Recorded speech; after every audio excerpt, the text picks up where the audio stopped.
right, with the New England Patriots, has had discussions with North Carolina about the Tar Heels head coaching job. Yes, you heard that right, the Tar Heels head coaching job. After being out of coaching for a year, sources told ESPN that Belichick, who turns 73 next year, wants to coach again, and he's open to listening to people at the college and the NFL level. Cam, that's your former coach. How do you think Bill Belichick would do in the current CFB model? I don't think it'll fit, in large part because of this realm or era that we're living in with the entitlement kids. Now, the thing that I admired most about Coach Belichick was that he was an astute student of the game. He was almost like an almanac, right? And he would teach the sport of football to everybody, from trainers to kickers to punters. Everybody was just had to understand the point of emphasis that he was trying to make. I don't know if that works for a 17-year-old five-star recruit that feels like he's supposed to get even more money from NIL and this type of attitude where even in the playoffs, you've seen the documentaries, you've seen, former players talk about it. He believes in practice, and I mean practicing hard. When you got a kid that's coming off of a situation where, I went to the Army All-American, I went to the Under Armour All-American, I'm this, I'm that. Man, bro, turn the page. Coach Belichick ain't for you. He will deflate everybody's head. I don't care how much you think you are full of yourself. And it's not, I don't think that it's for him. Yeah, it might not be for him, but I've got an opportunity to know Bill Belichick. I didn't play for him, right? So when we're sitting in those meetings before we do our show on Inside the NFL, I know it's not that sort of situation, but at 45 years old, having been in so many different locker rooms and so many different meeting rooms, I'm learning things from Bill Belichick that I've never heard. And not that I've heard him communicate it in a different way.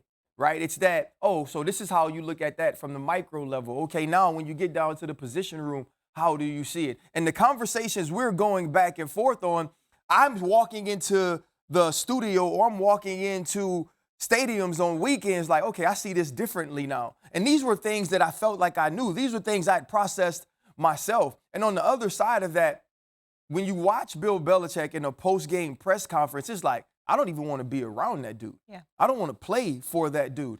There isn't a segment. There isn't a conversation. There isn't a time that we interact where the feedback isn't honest. One, it's always honest. Mm-hmm. But if you do a great job, there's no bigger cheerleader.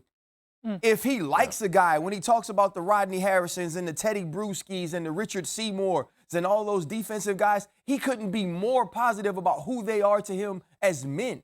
The things that he's willing to do to get Rodney Harrison in the Hall of Fame. That type of dude you can play for. And I think those are the pieces that we may not see from the outside. Real quick before you jump in out, so is his football brain really next level? Oh, it's stupid. Yeah. Like it's because your football brain's stupid, but his is he really who I think he is? The conversations I had, I told him, I was like, bro, I hated you so much. Yeah. And I was like, just having these conversations with you, you've made me so much smarter. There are things I know now and I can visualize now in watching film that I couldn't before some of the conversations we've had. Well, just to respond to Cam talking about the fit and the era that we're in, the good news for Bill is that he's never coached at the collegiate level in that way. And so this era isn't going to run him away in the same way that it ran Nick Saban away because of how it has changed and evolved. Like he'd be coming in for the first time to an era as it currently exists. But are we totally sure that this is not him looking out for a program that employed his dad 70 years ago and trying to make the glow up look a little bit better as they recruit other coaches? Like, Bill Belichick goes here? Well, I want to go here. It feels a little bit like that because I still think that ultimately Bill would like to be in the NFL. And I think the perfect fit for him would be the Jacksonville Jaguars because he already has a relationship with the Cons, because they have a hands-off, spend a bunch of money approach. I'm not saying he's not going to want to get back into coaching. It seemingly comes out of nowhere. But to me though, even that is cool though, because you Bill Belichick. Great. Yeah, you can put your stink on it. You actually don't have to do that. Sure. You see what I'm saying? It's just that you love the game. Yeah. And I also wonder with him when we talked about teams like, he can't go to the Dallas Cowboys because he won't have control. With college, I know you're saying it's a new generation, et cetera. You have to be able to connect. But I wonder if he would excel in college for the simple fact that you do have control. Yes, and GM capabilities. Go ahead, Kim. No, I see Coach Belichick in this manner, and RC, with working with him, you see that Coach Belichick is the most intentional coach that I've ever played for. Yep. He wants people to think certain things, but all the while, he knows what he's doing. Mm-hmm. Those one-word answers, I'm just here to play football. Like those things, that fits who he is. Now, my biggest concern with him going to college is his social skills, right? When you look at the great coaches in college, it's like when you see the thriving of Coach Prime and you see Deion Sanders and you see other coaches, the Kirby Smarts, they have personality.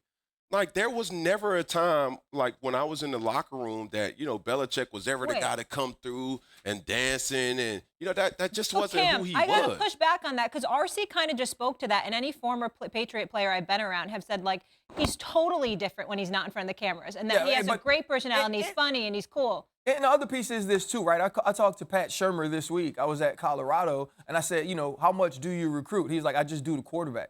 Why? Because they have people in the building that's going to do the recruiting. And trust me, ain't nobody going to LSU for Brian Kelly. Sure. But Brian Kelly has realized I need to go out and get people, and put them in position that they can have opportunities to recruit. The Corey Raymonds, the Bo Davises, like those people go out and do that. And so if you Bill Belichick, you bring in people around you. Also, too, you got to remember, parents help these kids make these decisions.